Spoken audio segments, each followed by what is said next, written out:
اور زمین میں جس قدر جاندار ہیں اور اپنے دو بازوں سے اڑنے والے جتنے پرندے ہیں، وہ تمہاری مانند امتیں ہیں، یعنی کہ جتنی بھی زمین کے اندر آسمان کے اندر زمین آسمان کے اندر جتنے بھی مخلوقات ہیں وہ سب تمہاری مانند امتیں ہیں۔ ہم نے کتاب میں کوئی چیز نہیں چھوڑی، پھر وہ اپنے رب کے پاس اکٹھے کیے جائیں گے۔ مطلب یہ کہ اس کائنات میں صرف انسان ہی نہیں پایا جاتا کہ اس کے وجود کو کسی اتفاق یا حادثے کا نتیجہ سمجھ لیا جائے اور اس کا وجود بے مقصد ہو، بلکہ دنیا میں اس کے ارد گرد اور زندہ چیزیں جو موجود ہیں، ان سب کا اپنا اپنا انتظام ہے، اپنا اپنا ماحول ہے، اپنے اپنے کام کے دائرے میں رہتے ہیں اور اپنے اپنے مقاصد میں یہ سب چیزیں اشارہ کرتی ہیں کہ ان کی زندگی کا کوئی مقصد ہے اور ان کے پیچھے کسی مدبر کا ہاتھ ہے جس کے لیے یہ سب کچھ وجود میں لایا گیا ہے۔ یہ سب جاندار اپنے خالق کے واحد ہونے اور اس کے مخلوق میں تدبیر کے واحد ہونے پر دلالت کرتے ہیں۔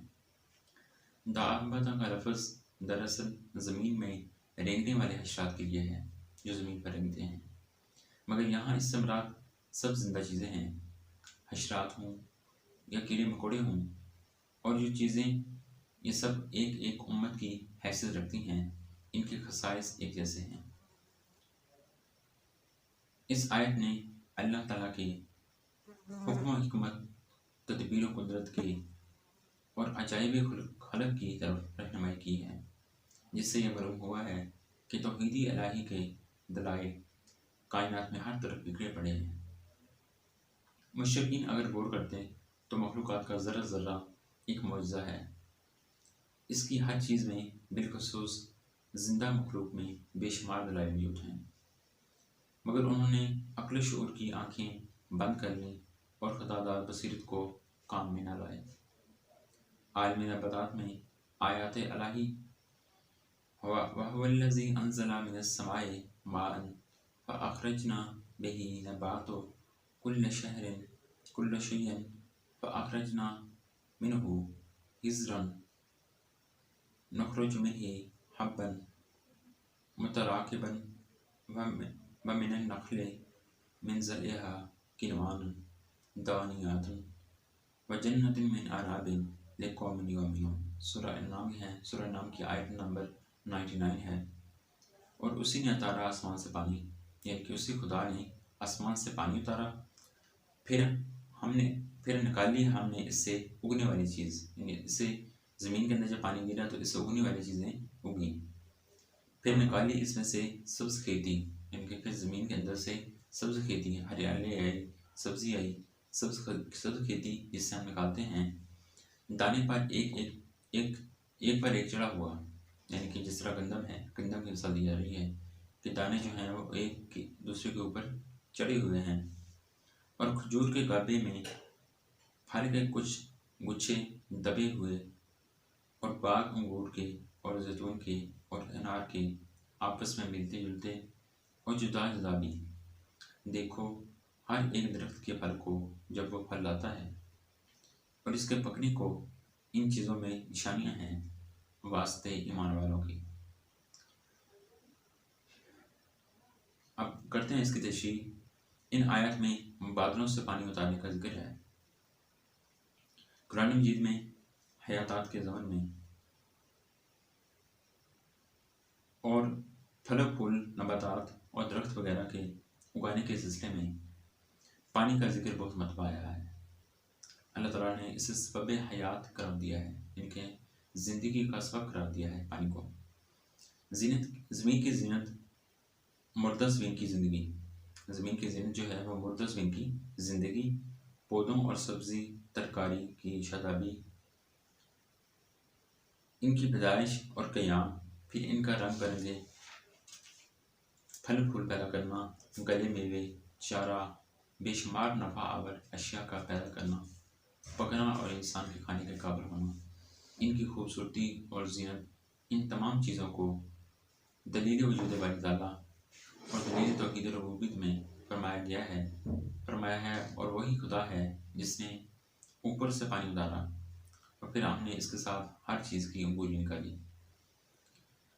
نباتات کے مختلف ادوار کے بارے میں اللہ تعالیٰ نے ارشاد فرمایا ہے، پس نکالا ہم نے اس سے سبز انگوری کو، یعنی کہ زمین کے اندر سے سبز انگوری کو نکالا، جس سے ہم تہ در تہ دانے نکالتے ہیں، لیکن اس کے اندر سے تہ در تہ دانے نکلتے ہیں، جیسے گندم کے دانے ایک کے اوپر دوسرا چڑھا ہوا ہے، اور کھجور کو کومپل سے لٹکے ہوئے گچھے، یعنی کہ نیچے لٹکتے ہوئے گچھے، اور انگوروں کے باغ اور زیتون و انار باہم ملتے جلتے اور نہ ملتے جلتے، یعنی کہ ان میں سے کچھ جو ہیں وہ آپس میں ملتے جلتے ہیں اور کچھ ملتے جلتے نہیں ہیں۔ پھر فرمایا جب وہ درخت پھل لائے تو اس کے پھل کو دیکھو، یعنی کہ جب کوئی درخت پھل لے کے آتا ہے تو اس کے پھل کو دیکھیں کہ پھل اس کے اندر آیا کیسے، کس طریقے سے آیا، اور اس کے پکنے کا مشاہدہ کرو کہ یہ پھل پکا کیسے ہے، اس کو پکانے والی کون سی ذات ہے، وہ ذات اللہ تبارک تعالیٰ کی ہے۔ پھر فرمایا بے شک اس میں بہت سے دلائل ہیں ان کے لیے جو ایمان لاتے ہیں۔ پرندوں کا فضا میں اڑنا اور ٹھہرنا۔ اس کے بعد اللہ تعالیٰ کی قدرت اور نشانی کے طور پر پرندوں کا فضا میں اڑنا اور ٹھہرنا مذکور ہے۔ ارشاد باری تعالیٰ ہے، اولم یروا الی الطیر فوقہم صافات و یقبضن ما یمسکہن الا الرحمن انہ بکل شیء بصیر۔ سورہ ملک کی آیت نمبر 19 ہے۔ کیا انہوں نے نہیں دیکھا کہ پرندے ان کے سروں پر اٹھتے وقت پہلے پروں کو پھیلائے رہتے ہیں اور ان کو سکیڑ بھی لیتے ہیں؟ جب ان کے انسانوں کے سروں پر جب پرندے اڑتے پھرتے ہیں تو اپنے پروں کو سکیڑ بھی لیتے ہیں اور پھیلاتے بھی ہیں۔ اللہ تعالیٰ کے سوا کوئی ان کو تھام نہیں سکتا، بلا شبہ وہ ہر چیز پر نظر رکھتا ہے۔ تشریح۔ اب اس معجزہ فطرت کو ہر وقت ہر جگہ دیکھتے ہیں، مگر مکثرت دیکھنے کے باعث اس کی اہمیت ہماری نگاہوں سے اوجھل رہتی ہے۔ پرندوں کو دیکھو، ان کا پروں کو سمیٹنا اور واہ کرنا، پھر سمیٹنا اور کھولنا، انہیں ہوا سے نیچے نہیں گراتا، ان کو اپنے پروں کو کھول رہے ہیں، بند کر رہے ہیں، کھول رہے ہیں پھر بند کر رہے ہیں، تو ان کے جو ہیں وہ پر جو ہیں وہ اس طرح پھل سکڑ رہے ہیں اور اکٹھے ہو رہے ہیں، لیکن وہ نیچے نہیں گرتے۔ تو وہ پرندے جو ہیں وہ نیچے کیوں نہیں گرتے؟ اس میں کیا حکمت ہے؟ اس میں اللہ تعالیٰ کی قدرت ہے۔ نہیں گراتا، وہ مسلسل ہوا میں تیرتے، ایک جیسے ماہر تیراک پانی کی روح میں، اور کبھی اس کے خلاف ہاتھ پاؤں ہلا کر اور کبھی بند کر کے تیرنا، یعنی کہ پانی کے اندر بھی بتایا گیا کہ پانی کے اندر کچھ چند ایسے ہیں جو ہاتھ پھیلا کر تیرتے ہیں اور کچھ جو ہیں وہ بند کر کے تیرتے ہیں۔ پھر پرندے کا اڑنا اپنی خاص نوع کے لحاظ سے دیگر انواع سے مختلف ہے، یعنی کہ ہر پرندے کا اڑنے کا انداز ایک دوسرے سے مختلف ہے۔ ان کی اڑان آنکھوں میں چمک اور دل میں سرور کی لہریں پیدا کرتی ہے۔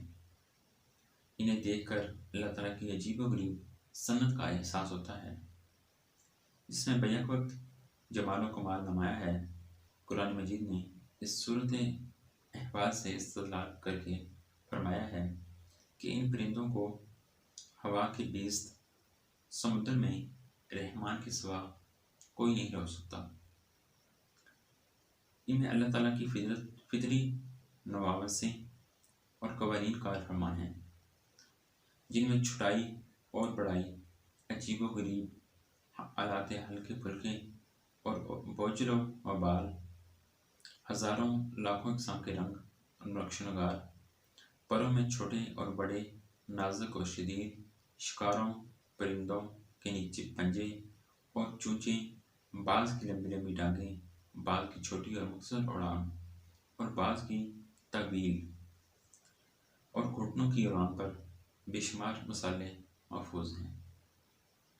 اللہ تعالیٰ کی قوت قاہرہ اور قدرت مطلقہ ان قوانین کی ہر وقت نگرانی اور حفاظت کرتی ہے۔ یہ نگرانی کسی لمحے، کسی لہجہ، کسی آن اور کسی وقت بند یا کم نہیں ہوتی۔ اللہ تعالیٰ کی بصیرت و بصارت کسی چیز سے کسی وقت غافل نہیں ہوتی۔ لا الہ و بکل شیء بصیر، النفسی دلائل اور توحید۔ اللہ تعالیٰ نے انسان کو ہدایت و ادراک کے وسائل دولات بخش دیے ہیں۔ ارشاد باری تعالیٰ ہے قل هو الذی انشأکم وجعل لکم السمع والابصار والافئدۃ قلیلا ما تشکرون۔ سورہ ملک کی آیت نمبر 23 ہے۔ فرما دیجئے وہی ہے جس نے تم کو پیدا کیا اور تمہارے کان، آنکھیں اور دل بنائے، تم بہت کم شکر ادا کرتے ہو۔ یہ حقیقت ہے کہ انسان کا خالق اللہ تعالیٰ ہی ہے۔ انسان عقل و فکر کے نزدیک ایک ثابت شدہ حقیقت ہے جس کا رد ممکن نہیں۔ انسان مخلوقات خداوندی میں سے ارفع و اعلیٰ ہے، حقائق کو جاننے میں سب سے آگے ہے۔ عقل و فکر اور تدبر کی قوتیں اس میں دوسری سب مخلوق سے زیادہ تر ہیں۔ اللہ تعالیٰ نے یہاں پر اس حقیقت کو اس لیے بیان فرمایا ہے کہ انسان کو بخشے ہوئے وسائل معرفت کو بیان فرمائے اور تمہارے لیے کان، آنکھیں اور دل بنائے۔ آنکھ اور کان معجزات سے کم نہیں۔ اسلام میں معجزہ پیغمبر سے سرزد ہوا کرتا تھا۔ اسلام میں یعنی کہ شروع میں معجزے جو تھے وہ پیغمبر سے سرزد ہوا کرتے تھے، مخالفوں کو عاجز کر دیتا تھا، اس پر پیغمبر کے سوا کوئی قادر نہیں ہوتا تھا۔ مگر اس لفظ کو جب عام معنوں میں لیا جائے تو ہر وہ چیز جو انسانی قدرت سے باہر ہے، یعنی کہ جو انسانی سوچ سے باہر ہے، وہ معجزہ ہے۔ اس لحاظ سے کان اور آنکھ دو معجزے ہیں۔ ان میں جو خاص موجود ہیں وہ واقعی حقیقت حیرت انگیز ہیں۔ رہ گیا دل تو وہ سب سے بڑا معجزہ ہے۔ تم شکر گزار نہیں ہو۔ انسان کو یہ بڑے بڑے عطیات کان، آنکھیں اور دل بخشے گئے تاکہ وہ اللہ تعالیٰ کی امانت کبریٰ کا بوجھ اٹھائے، مگر افسوس کہ وہ شکر گزار نہ بنا۔ فقلیل ما تشکرون، اور بہت کم ہیں جو شکر ادا کرتے ہیں۔ آفاقی دلائل۔ اللہ تعالیٰ مالک الملک ہے، وہ بابرکت ہے، اس ملک کا نگران ہے، اس کو تھامنے والا ہے اور اس میں تصرف کرنے والا ہے، اور ہر شے پر قادر ہے، کوئی چیز اس کو عاجز نہیں کر سکتی۔ جو چاہے پیدا کرے، جو چاہے کرے، وہ اپنی چاہی ہوئی ہر چیز پر قادر ہے۔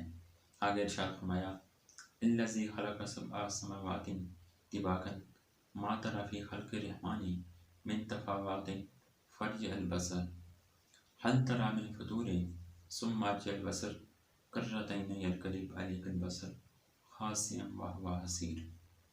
سورہ ملک کی یہ آیت ہے۔ فرمایا جس نے بنائے ہیں 7 آسمان اوپر نیچے، تمہیں نظر نہیں آئے گا رحمان کی آفریش میں کوئی خلل، یعنی کہ تمہیں اللہ تعالیٰ کی بنائی ہوئی کوئی بھی چیز کے اندر خلل نظر نہیں آئے گا۔ پھر ذرا نگاہ اٹھا کر دیکھ، کیا تجھے کوئی رنگھا دکھائی دیتا ہے؟ پھر بار بار نگاہ ڈالو، لوٹ آئے گی تیری نگاہ تیری طرف، ناکام ہو کر، حالانکہ وہ تھکی ماندی ہوگی۔ اللہ تعالیٰ کی قدرت کاملہ کی ایک اور دلیل پیش کی جا رہی ہے کہ اللہ تعالیٰ وہ ذات ہے جس کی قدرت کاملہ اور ہمہ دامی کا کرشمہ آپ کو آسمانوں کی تخلیق میں صاف نظر آ رہا ہے۔ 7 آسمان بنائے بے ہنگم اور بکھری ہوئی صورت میں نہیں، بلکہ ایسی عمدگی سے انہیں ترتیب دی گئی ہے کہ ایک دوسرے پر منطبق نظر نہیں آتے ہیں۔ دنیا بھر کے نقادوں اور انجینئروں اور علوم لطیفہ کے ماہرین کو دعوت۔ جو کچھ ہم نے پیدا کیا ہے، آسمان، زمین، پہاڑ، ہر قسم کی بے جان اور جاندار مخلوق، سب کو دیکھو، غور سے دیکھو، تنقیدی نگاہ سے دیکھو، ایک بار نہیں بار بار دیکھو۔ بتاؤ تمہیں اس میں کوئی نقص، کوئی عیب، کوئی رنخا، کوئی شگاف یا ترتیب و تناسق میں کوئی کوتاہی نظر آتی ہے؟ تم عمر بھر کسی نقص کی تلاش میں سرگرداں رہو، تمہاری نگاہیں تھک کر چور ہو جائیں گی، لیکن انہیں کوئی عیب تلاش کرنے میں کامیابی نہیں ہوگی۔ جو ہم نے بنا دیا ہے، جیسا بنا دیا ہے، اس سے بہتر کا تصور ہی نہیں کیا جا سکتا۔ کیا کوئی کہہ سکتا ہے کہ آسمان کی بلندی اتنی اور اتنا پھیلاؤ نہیں ہونا چاہیے تھا، اور اس کی فضا میں جو اربوں تارے جگمگا رہے ہیں ان کی ترتیب درست نہیں ہے؟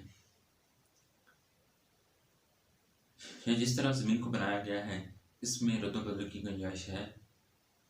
ان بڑی بڑی چیزوں کو رہنے دو، ذرا اپنے انسانی پیکر میں غور کرو اور اس کے نقشہ میں کوئی ترمیم پیش کرو۔ چہرے پر ناک، منہ، آنکھیں، ہونٹ،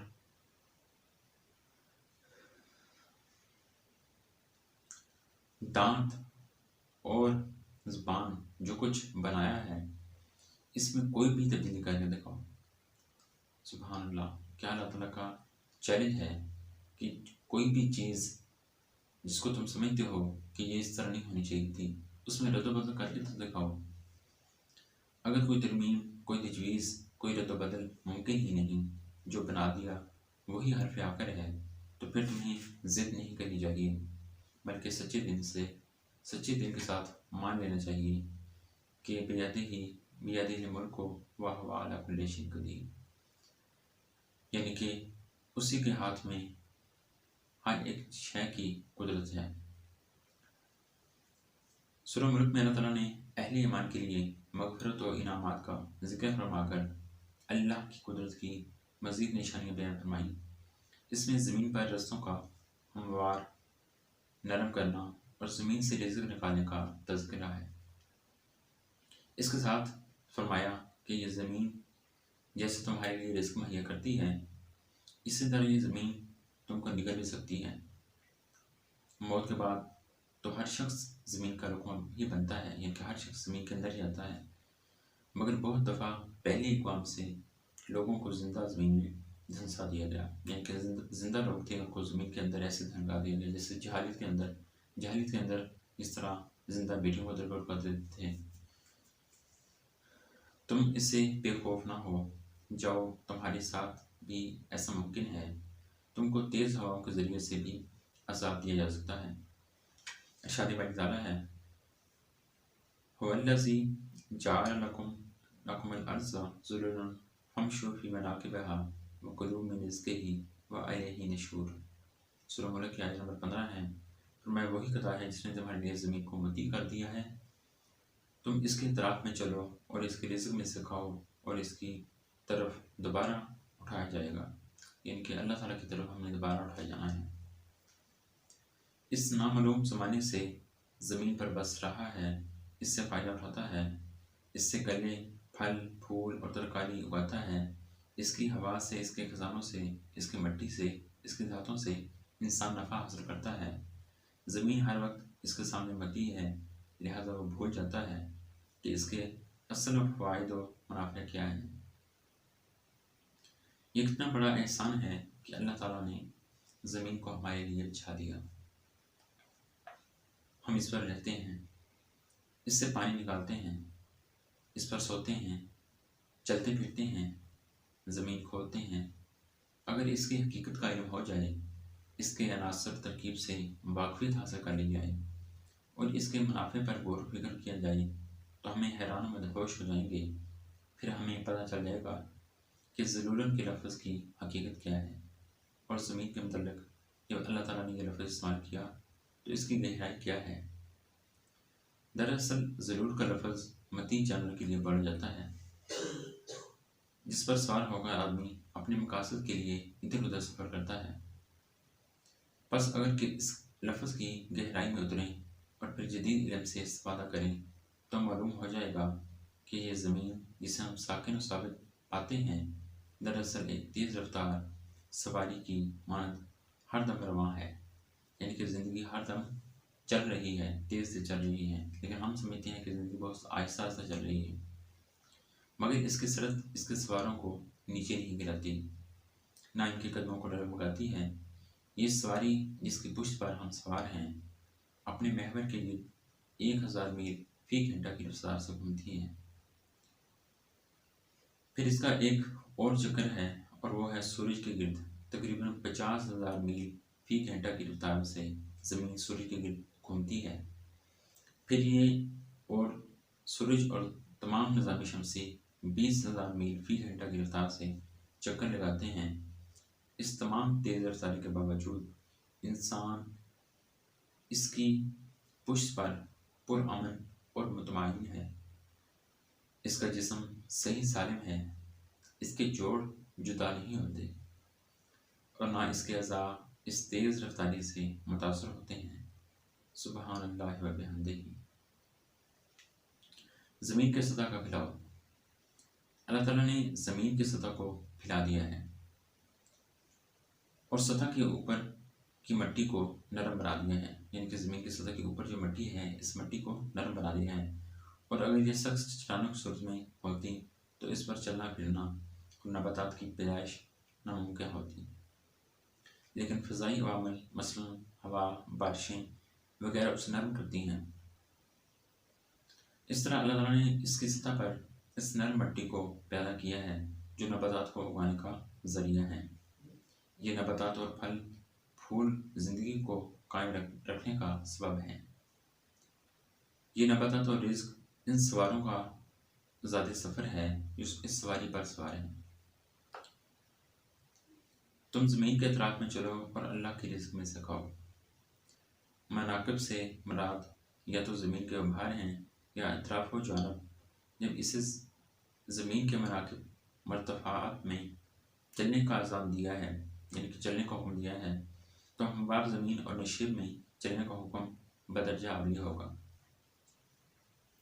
رزق الہی سے کیا مراد ہے؟ رزق سے لوگوں کے نزدیک بظاہر مال مراد ہے، لیکن دراصل اس سے مراد مال و متاع کے علاوہ تمام اسباب رزق اور اس کے مخفی ذرائع بھی ہیں۔ اس کا مطلب یہ ہے کہ اللہ تعالیٰ نے زمین کو ایسے مناسب اجزاء سے بنایا ہے جس سے یہ سب رزق کی پیدائش نباتات کے اگنے اور اس کی افزائش کا سبب بن گئے۔ اللہ تعالیٰ کی قدرت کاملہ کی ایک اور دلیل ارشاد الہی ہے، وَلَقَدْ زَيَّنَا السَّمَاءَ الدُّنْيَا بِمَصَابِيحَ وَجَعَلْنَاهَا رُجُومًا لِلشَّيَاطِينَ۔ سورہ ملک کی یہ آیت نمبر 5 ہے۔ بے شک ہم نے قریبی آسمان کو چراغوں سے راستہ کر دیا اور بنا دیا انہیں شیطان کو مار بھگانے کا ذریعہ۔ اللہ تعالیٰ کی قدرت کاملہ اور حکمت بالغہ کی ایک اور دلیل پیش کی جا رہی ہے۔ الدنیا ازنی کا مونس ہے جس کا معنی قریب تر ہے۔ یہ اسماء کی صفت ہے، وہ آسمان جو زمین کے قریب تر ہے، یعنی آسمان اول مسابقی ہی جمع ہے۔ چراغ مطلب یہ ہے کہ ذرا آنکھ اٹھا کر اوپر دیکھو، کروڑوں اربوں راستے تمہیں یوں نظر آئیں گے گویا انہیں گنبد نیلوفری میں بڑے سلیقے اور مہارت سے آویزاں کر دیا گیا ہے۔ ان سے رات کے اندھیروں میں تم روشنی حاصل کرتے ہو اور لکھوں تک صحراؤں اور بے کران سمندروں میں سفر کرتے ہوئے ان کے ذریعے ہی تم اپنی منزل کی سمت کا تعین کرتے ہو۔ مزید برآں ان کی وجہ سے جو حسن اور عنائی اس کائنات کو نصیب ہے، اس کا تو اندازہ ہی نہیں کیا جا سکتا۔ ذرا تصور کرو، اگر فضا میں کوئی چاند، کوئی کہکشاں رات کے وقت نظر نہ آتی تو یہ منظر کتنا ہولناک اور ڈراؤنا ہوتا۔ وہ خود جہل ہے، اس کی تخلیقات کے گوشہ گوشہ میں حسن و جمال کے گلشن آباد ہیں، جنہیں دیکھ کر بے ساختہ زبان سے نکلتا ہے تبارک اللہ احسن الخالقین۔ وَجَعَلْنَاهَا رُجُومًا لِلشَّيَاطِينِ۔ رجوم جمع ہے اور اس کا واحد رجم ہے، مصدر ہے، لیکن اس کا اطلاق اس چیز پر ہوتا ہے جس سے مارا جاتا ہے۔ اسی استعمال کے باعث اس کی جمع رجوم بنی، ورنہ مصدر کی جمع نہیں ہوتی۔ پہلے بتایا گیا یہ ستارے چراغوں کی طرح روشنی پھیلا رہے ہیں اور مسافروں کی رہنمائی کرتے ہیں۔ اس میں جملہ کا دوسرا فائدہ ذکر کر دیا کہ ان سے شیطانوں پر بھی سنگ باری کی جاتی ہے تاکہ وہ اسرار الہیہ کا سراغ نہ لگا سکیں۔ علماء کرام نے صراحتاً لکھا ہے کہ اس کا مطلب یہ نہیں کہ وہی ستارے اپنی جگہ سے اکھیڑ کر شیاطین پر دے مارے جاتے ہیں، بلکہ ان سے جو شہاب اور شعلے پیدا ہوتے ہیں وہ شیاطین پر برسائے جاتے ہیں۔ علامہ قرطبی لکھتے ہیں دونوں عبارتوں کا مطلب یہ ہے کہ ستارے اپنی جگہ سے نہیں گرتے، بلکہ ان سے ایک شعلہ جدا ہوتا ہے جو ان شیاطین پر پھینکا جاتا ہے۔ اس شعلہ کی جواری سے ان کی روشنی میں کمی ہوتی ہے اور نہ ان کی صورت میں کوئی فرق پڑتا ہے۔ امام فخر الدین رازی نے بھی اس چیز کی وضاحت کے ساتھ بیان کیا ہے۔ اس کا ایک مفہوم بھی ذکر کیا گیا ہے کہ شیاطین سے مراد شیاطین انس ہیں جو ستاروں کی حرکات و سکنات پر نظر رکھ کر مستقبل کے بارے میں پیشن گوئیاں کرتے ہیں اور غیب دانی کا دعویٰ کر کے سادہ لوگ عوام کو بلکہ خاص کا بھی مال لوٹتے ہیں، اور نجوم سے مراد تنون ہے۔ اس مطلب یہ ہوگا کہ ہم نے ستاروں کو پیدا کیا اور نجومیوں کے ظنون و گمان کا ایک سبب بنا دیا۔ ناظرین کرام، یہ تھا جو ہم نے اب تک پڑھا دلائل نفس افاق پر توحید کے اسبات، یعنی کہ توحید کے دلائل، توحید کو ثابت کرنا، توحید کو ثابت کیا گیا ان تمام دلائل سے۔ اب ہم ایک ایسے ٹاپک کو پڑھنے جا رہے ہیں جسے اللہ تعالیٰ نے قرآن مجید کے اندر سب سے بڑا گناہ، سب سے بڑا ظلم قرار دیا ہے۔ آپ سمجھ گئے ہوں گے، جی ہاں، اس کا نام شرک ہے۔ شرک کا لغوی مفہوم کیا ہے؟ شرک کا لغوی معنی شریک کرنے یا شامل کرنے کے ہیں۔ اصطلاحی معنی، اسلامی اصطلاح میں اللہ کی ذات و صفات میں کسی اور ہستی کو شریک کرنا شریک کہلاتا ہے۔ چنانچہ شرک کرنے والے کو مشرک کہا جاتا ہے۔ شرک توحید کی ضد ہے۔ اللہ تعالیٰ کی وحدانیت کو نہ ماننے والا مشرک اور کافر ہوتا ہے۔ بات کرتے ہیں شرک کی اقسام کی۔ شرک کی کئی قسمیں ہیں۔ ذات میں شرک، اس کا مطلب یہ ہے کہ اللہ تعالیٰ کی ذات میں کسی دوسرے کو شریک کرنا اور کسی مخلوق کو خدا کے برابر یا ہمسر خیال کرنا۔ مثلاً عیسائیوں کا حضرت عیسیٰ علیہ السلام کو خدا کا بیٹا کہنا اور انہیں ربوبیت کا درجہ دینا، یعنی وہ آج تک عقیدہ تثلیث کے قائل ہیں۔ مشرکین عرب کا فرشتوں کو خدا کی بیٹیاں قرار دینا، مجوسی یا پارسائیوں کا نیکی اور بدی کے دو الگ الگ خدا ماننا، جنہیں وہ یزداں اور اہرمن کہتے ہیں، اور یہودی حضرت عزیر علیہ السلام کو خدا کا بیٹا کہتے ہیں۔ صفات میں شرک، اس کا مطلب یہ ہے کہ خدا جیسی صفات اور قدرت کسی دوسرے میں خیال کرنا یا ماننا۔ جیسے قدرت و طاقت اللہ تعالیٰ کے لیے مخصوص ہے، وہ مخلوق میں جاننا اور غیر اللہ کو مشکل کشا اور حاجت روا خیال کرنا، یہ خدا کی صفات میں شرک کہلاتا ہے۔ شرک فی صفات کی کئی قسمیں ہیں۔ شرک فی العلم، اللہ علم کی وہ صفت جو خدائے تعالیٰ نے کے ساتھ مخصوص ہے، اس میں کسی دوسری ہستی کو شریک کرنا شرک ہے۔ جیسے کسی بزرگ ولی کے بارے میں عقیدہ رکھنا کہ یہ بھی علم غیب رکھتے ہیں، یہ شرک ہے۔ ارشاد ربانی ہے، قُل لَا أَقُولُ لَكُمْ عِندِي خَزَائِنُ اللَّهِ وَلَا عَالِمُ الْغَيْبِ، اے نبی کہو میں یہ نہیں کہتا کہ میرے پاس اللہ کے خزانے ہیں اور نہ ہی میں علم غیب رکھتا ہوں۔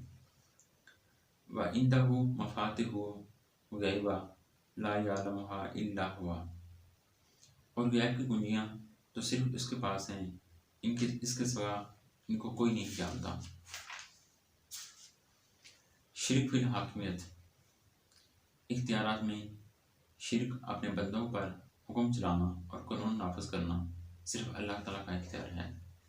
اگر کوئی انسان یہ کہتا ہے کہ فلاں شخص یا اشخاص اختیار رکھتے ہیں تو وہ شرک فی الحاکمیت ہے، یعنی کہ اگر کسی انسان کسی دوسرے انسان کے بارے میں کہتا ہے کہ وہ اس چیز کا اختیار رکھتا ہے، یعنی کہ جیسے اختیارات اللہ تعالیٰ کے پاس ہیں، اگر کوئی شخص کہتا ہے کہ ایسے اختیارات دوسرے بندوں کے پاس بھی ہیں تو یہ کیا ہے؟ شرک فی الحاکمیت ہے، یعنی کہ اللہ تعالیٰ کی حاکمیت میں کسی کو شریک ٹھہرانا۔ ارشاد باری تعالیٰ ہے وَلَمْ يَكُنْ لَهُ شَرِيكٌ فِي الْمُلْكِ وَلَمْ يَكُنْ لَهُ وَلِيٌّ مِنَ الذِّلِّ، نہ کوئی بادشاہی میں اس کا کوئی شریک ہے اور نہ وہ عاجز ہے کہ اس کا کوئی شہنشاہ ہے۔ شرک فی القدرت، اللہ تعالیٰ کو اپنی مخلوق پر جو قدرت حاصل ہے اس کے متعلق سمجھنا کہ وہ کسی غیر اللہ، ولی، شہید، امام یا بزرگ کو بھی حاصل ہے، یہ شرک ہے۔ ارشاد ربانی ہے اللہ جو چاہتا ہے پیدا کرتا ہے، جسے چاہتا ہے بیٹیاں ہی بیٹیاں عطا کرتا ہے اور جسے چاہتا ہے بیٹی ہی بیٹی عطا کر دیتا ہے، یا بیٹی اور بیٹیاں دونوں عطا کر دیتا ہے اور جسے چاہتا ہے 5 بنا دیتا ہے۔ حقیقت یہ ہے کہ وہی علیم بھی ہے اور قدیر بھی ہے۔ دوسری آیت میں فرمایا گیا وَاللَّهُ يَحْكُمُ وَلَا مُعَقِّبَ لِحُكْمِهِ، اور اللہ حکمرانی کر رہا ہے، کوئی اس کے فیصلوں پر نظر ثانی کرنے والا نہیں، یعنی کہ اللہ جس کام کا حکم دے رہا ہے اس کے فیصلوں پر نظر ثانی کرنے والا کوئی نہیں ہے۔ ارشاد الہی ہے اسی کو پکارنا برحق ہے، رہیں وہ دوسری ہستیاں جنہیں اللہ کو چھوڑ کر یہ لوگ پکارتے ہیں، وہ ان کی دعاؤں کا کوئی جواب نہیں دے سکتے۔ شرک فی العبادت، یعنی کہ شرک فی الحقوق، حقوق کے اندر شرک کرنا۔ حقوق میں شرک یہ ہے کہ خدا ہونے کی حیثیت سے بندوں پر خدا کے جو مخصوص حقوق ہیں وہ ان میں سے کوئی حق خدا کے سوا کسی اور کے لیے ماننا جائے، مثلا رکوع، سجود، دستہ قیام، سلامی و آستانہ بوسی، یعنی کسی کے آستانے پر بوسہ کرنا، شرک نعمت یا اعتراف برتری کے لیے نظر و نیاز، اور قربانی، قضاء حاجت اور رفع مشکلات کے لیے مصائب و مشکلات میں مدد کے لیے پکارا جانا۔ قرآن پاک میں فرمایا گیا قُلِ اللّٰهُ یحببکم فی الظلمات البر والبحر، کہو اللہ ہی خشکی اور اندھیرے میں خشکی اور ندی کے اندھیروں سے تمہیں نجات دلاتا ہے۔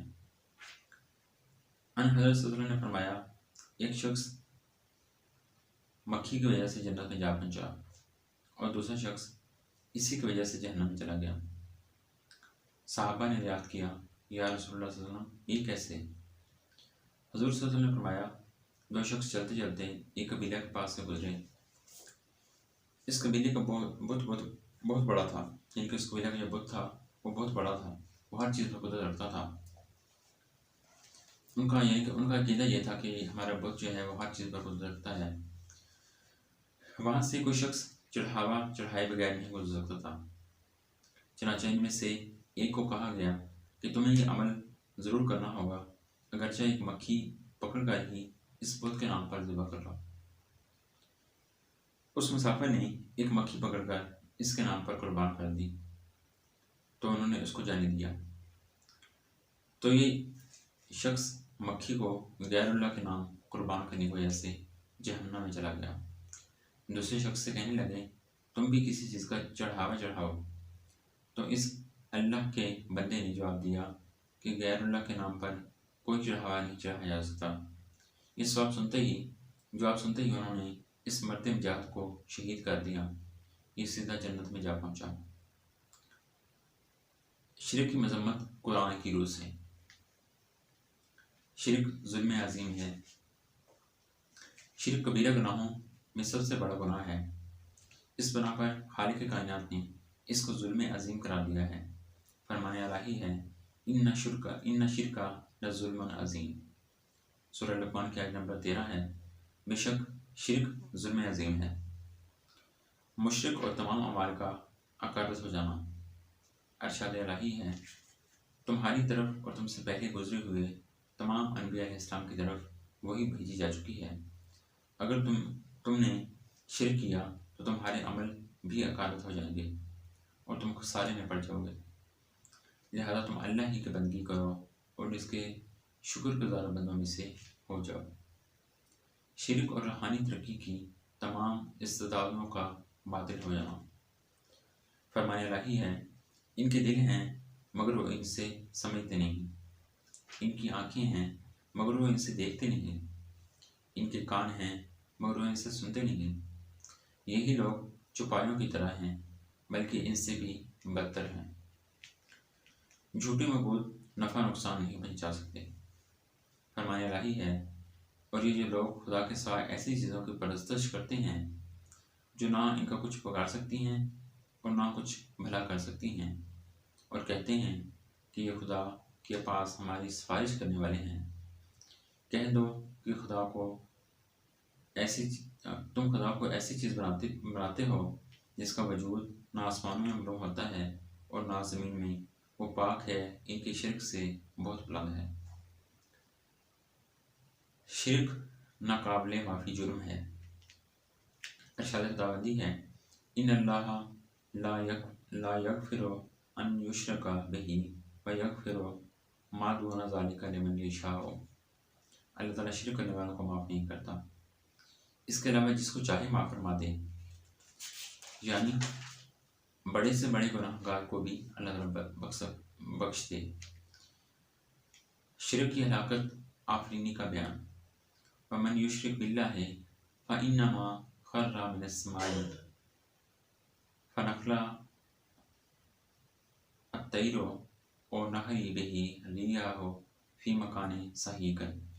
جو اللہ کے ساتھ شریک مقرر کر گیا وہ گویا ایسا ہے جیسے آسمان سے گر پڑا، پھر پرندے اس کو اچک لے جائیں یا ہوا کسی اور جگہ اڑا کر پھینک دے۔ خالق اور مخلوق برابر نہیں ہو سکتے۔ ارشاد خداوندی ہے، افمن یخلق کمن یخلق افلا تذکرون۔ سورہ نحل کی آیت نمبر 17 ہے۔ بھلا جو پیدا کرے برابر ہے اس کے جو نہ پیدا کرے، کیا تم سوچتے نہیں؟ یعنی کہ جو اللہ تعالیٰ پیدا کرتا ہے، اور ایک خدا جس کو تم اپنا بت کو یا کسی بھی چیز کو جس کو تم خدا سمجھتے ہو، وہ کسی چیز کو پیدا نہیں کر سکتا، لیکن خدا نے تو انسان کو بنایا ہے، انسان کو بنایا ہے، اس طرح کی بے شمار مخلوقات کو بنایا ہے۔ کیا تم اس کے بارے میں سوچتے نہیں کہ وہ پیدا کرنے والا اور نہ پیدا کرنے والے یہ دونوں برابر کیسے ہو سکتے ہیں؟ مفتی محمد شفیع خلاصہ تفسیر میں لکھتے ہیں، سو جب اللہ تعالیٰ کا خالق اشیاء مذکور ہونا اور اس میں اس کا منفرد ہونا ثابت ہو چکا، تو کیا یہ شخص پیدا کرتا ہے، یعنی اللہ تعالیٰ وہ ایک جیسا ہو جائے گا جو پیدا نہیں کرتا، کہ تم دونوں کو معبود سمجھ لیں گے، تو اس میں اللہ تعالیٰ کی اہانت ہے کہ اس کو بتوں کے برابر کر دیا۔ معبودان باطل کس طرح عبادت کے مستحق ہو سکتے ہیں؟ ارشاد الہی ہے، والذین یدعون من دون اللہ لا یخلقون شیئا هم یخلقون اموات غیر احیاء وما یشعرون ایانا یبعثون۔ سورہ نحل کی آیت نمبر 20 اور 21 ہے۔ اور جن کو پکارتے ہو اللہ کے سوا کچھ پیدا نہیں کرتے، وہ خود پیدا کیے ہوئے ہیں، یعنی کہ اللہ کے سوا تم جن کو پکارتے ہو وہ کچھ پیدا نہیں کر سکتے، بلکہ وہ تو خود اللہ تعالیٰ کے بنائے ہوئے ہیں۔ مردے ہیں جن میں جان نہیں اور انہیں نہیں جانتے کب اٹھا لی جائیں گے۔ اوپر قاعدہ پوری ثابت ہو چکا ہے کہ غیر خالق اور خالق مساوی نہیں ہو سکتے، یعنی کہ پیدا کرنے والا اور نہ پیدا کرنے والے برابر نہیں ہو سکتے۔ بس یہ معبود کیسے مستحق عبادت ہو سکتے ہیں؟ جھوٹے معبود نہ روزی دے سکتے ہیں نہ قدرت رکھتے ہیں۔ ارشاد باری تعالیٰ ہے، وَيَعْبُدُونَ مِن دُونِ اللَّهِ مَا لَا يَمْلِكُ لَهُمْ رِزْقًا مِنَ السَّمَاوَاتِ وَالْأَرْضِ شَيْئًا وَلَا يَسْتَطِيعُونَ۔ سورہ نحل کی آیت نمبر 73 ہے۔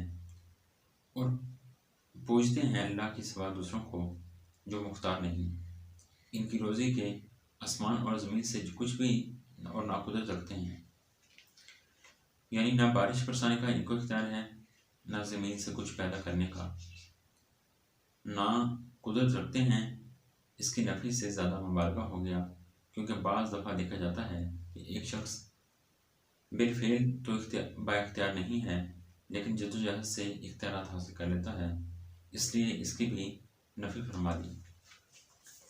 دنیا کے دو طبقات سے شرک کی نفی۔ سورہ نحل کی آیت نمبر 75 میں فرمایا، اللہ تعالیٰ نے بتلائی ایک مثال ایک بندہ پر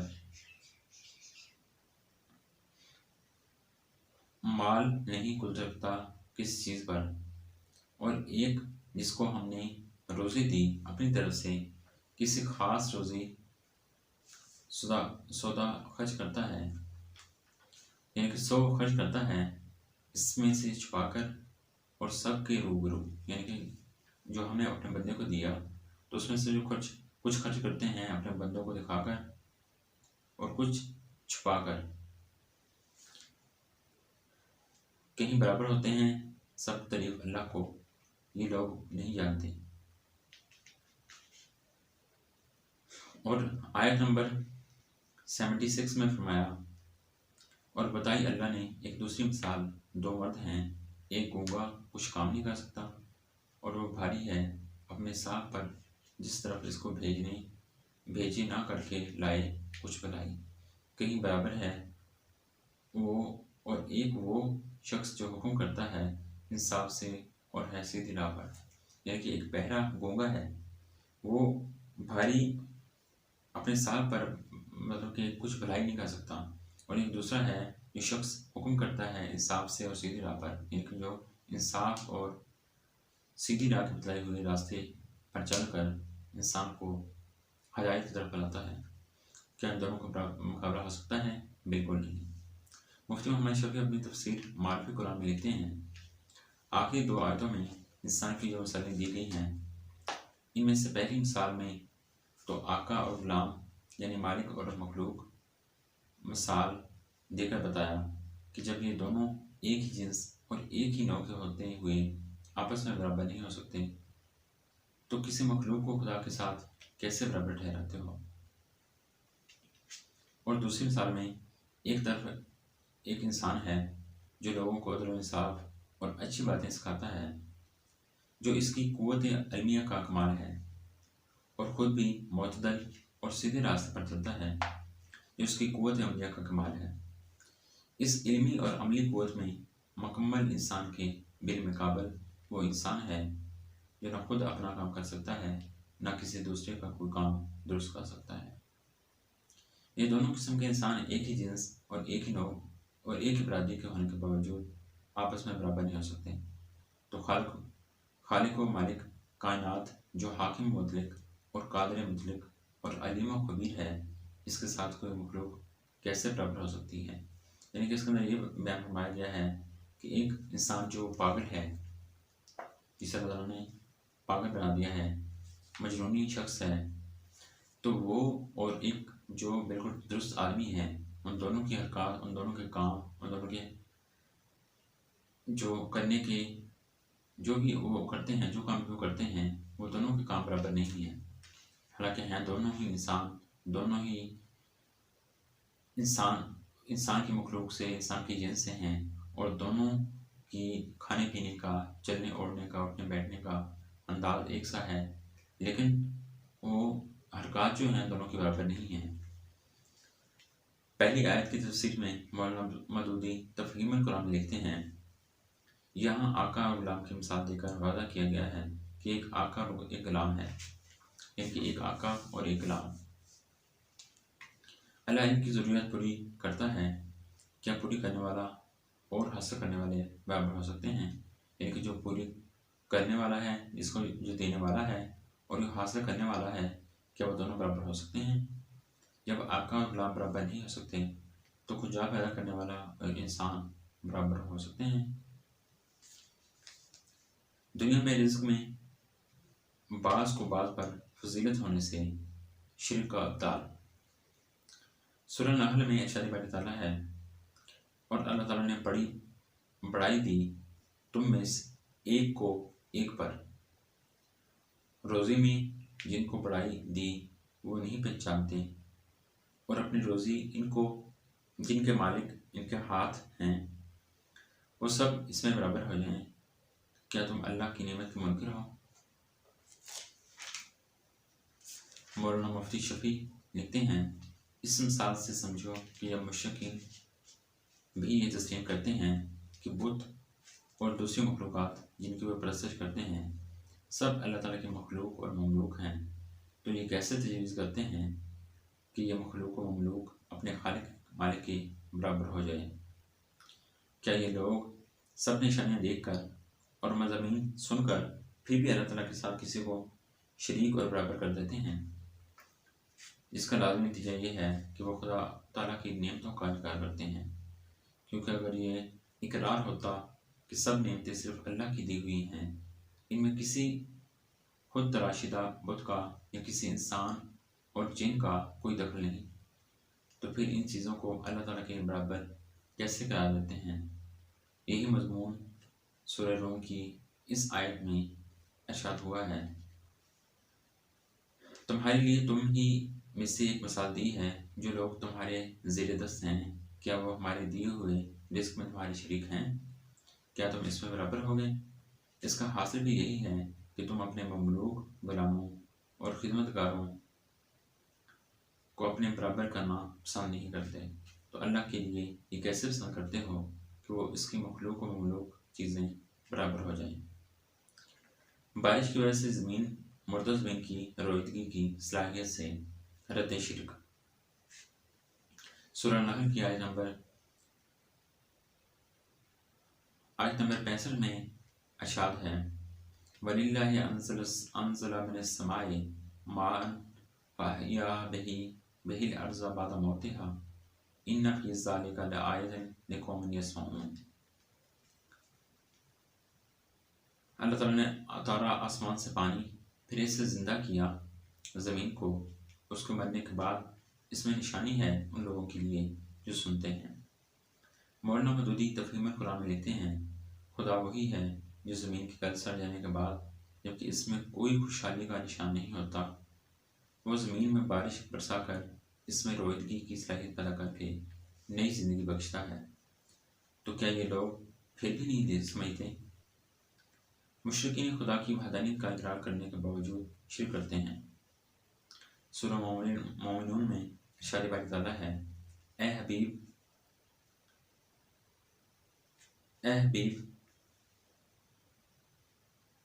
آپ پوچھئے کس کی ملکیت میں ہے یہ زمین اور جو کچھ اس میں ہے، بتاؤ اگر تم جانتے ہو۔ وہ کہیں گے یہ سب اللہ کی ملکیت ہے۔ پھر فرمائیے کیا تم غور نہیں کرتے؟ پوچھئے کون ہے مالک 7 آسمان کا اور کون ہے مالک عرش عظیم کا؟ وہ کہیں گے یہ سب اللہ کی ملکیت ہے۔ ضیاء القرآن میں پیر کرم شاہ ظاہری لکھتے ہیں، اے نبی مکرم، اب ان سے پوچھو کہ زمین و آسمان میں کوئی بڑی سے بڑی چیز جس کا ہم تصور کر سکتے ہیں ایسی ہے جو اللہ کے ملک میں نہ ہو؟ یعنی کہ کیا زمین کے اندر کوئی ایسی بڑی سے بڑی کوئی چیز ایسی ہے جس کا تصور ہم کر سکتے ہیں؟ تو کیا اس کو اللہ تعالیٰ نے نہیں بنایا؟ یعنی کوئی چیز ایسی ہے زمین کے اندر جس کو اللہ تعالیٰ نے نہیں بنایا اور جس پر اس کا حکم نہ چل سکے؟ یعنی کہ کوئی چیز زمین کے اندر ایسی نہیں ہے جس پر اللہ تعالیٰ کو حکم نہ چلتا ہو۔ انسان کی سوچ پر بھی اللہ تعالیٰ کا حکم چلتا ہے۔ ہر ایک چیز، جانور ہے، پرندے ہیں، ہر ایک چیز پر اللہ تعالیٰ کی قدرت ہے۔ ہر ایک چیز جو ہے اللہ تعالیٰ کے حکم کے مطابق چل رہی ہے، اللہ تعالیٰ کے حکم کی تعمیل کر رہی ہے۔ وہ قادر مطلق ہے تو جس کو چاہے پناہ دے، کسی کی مجال نہیں کہ اف کر سکے، کسی میں یہ طاقت نہیں کہ اللہ تعالیٰ کی مرضی کے خلاف کسی کو پناہ دے سکے۔ اب تم ایسی ہستی کی نشاندہی کر دو جو اس صفت سے متصف ہو. یعنی یہ کہا جا رہا ہے کوئی ایسی ہستی بتا دو جو اس اللہ تعالیٰ کے کوئی ایسی ہستی بتا دو جو اللہ تعالیٰ کی ہستی کے برابر ہو. یعنی کہ جو اللہ تعالیٰ کی ہستی اللہ تعالیٰ کی ذات کے برابر ہو، جو اس جیسی قدرت رکھتی ہو. کوئی ایسی زمین کی کوئی ایسی صفت رکھنے والے کسی آدمی کی نشاندہی کر دو. تمہیں کوئی ایسا نہیں ملے گا جو خدا جیسی قدرت اور خدا جیسے اوصاف رکھے گا. مولانا امین احسن اصلاحی تدبر قرآن میں لکھتے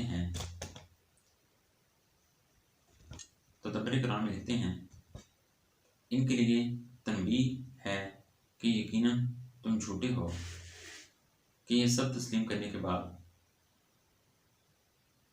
تم کہاں بھٹکے جا رہے ہو، اور یقیناً یہ ان کی گمراہی کی بہت بڑی شکل ہے، اور اس گمراہی کا انجام یقیناً ان کے لیے بہت ہولناک ہوگا.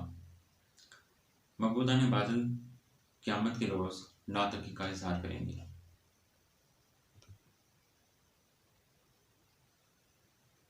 قرآن پاک میں ہے وَإِذَا رَأَى الَّذِينَ أَشْرَكُوا شُرَكَاءَهُمْ قَالُوا رَبَّنَا هَؤُلَاءِ شُرَكَاؤُنَا الَّذِينَ كُنَّا نَدْعُو مِن دُونِكَ فَأَلْقُوا عَلَى أَصْبِهِمْ الْقَوْلَ إِنَّكُمْ لَكَاذِبُونَ.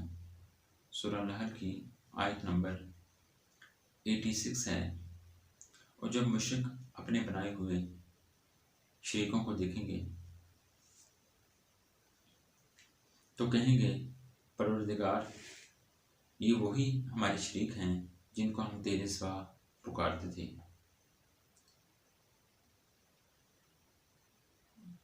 تو ان کے کلام کو مسترد کر دیں گے. یعنی کہ جن کو انہوں نے خود بنایا تھا، جن کو خود اپنے شریک سمجھتے تھے، جن کو اپنے خدا سمجھتے تھے، یعنی کہ انسان نے جس بت کو یا جس چیز کو اپنا خدا کے ساتھ کس کو شریک ٹھہرایا، اس کو خدا مانا، تو وہی خدا جو ہیں ان کے بنائے ہوئے وہ قیامت کے دن جب ان کو دیکھیں گے تو خدا تعالیٰ کو کہیں گے کہ اللہ تعالیٰ یہی شریک تھے جنہیں ہم نے تیرے ساتھ شریک کیا ہوا تھا. تو وہ شریک خود کہیں گے کہ اے اللہ تعالیٰ ہم نے تو ان سے نہیں کہا تھا کہ ہمیں شریک بناؤ. وہ ان کے کلام کو مسترد کر دیں گے اور ان سے کہیں گے کہ تم جھوٹے ہو. یعنی کہ وہ جنہوں نے اس کو خدا بنایا ہوا تھا وہی خدا ان کو کہیں گے کہ تم جھوٹے ہو، ہم نے تو تمہیں نہیں کہا تھا کہ تم ہمیں خدا بناؤ، معبود بناؤ. سورہ بقرہ میں ارشاد ہوا اذا تبرأ الذین اتبعوا من الذین اتبعوا ورأوا العذاب تقطع بهم الاسباب. سورہ بقرہ کی یہ آیت نمبر 166 ہے، 166ویں آیت ہے.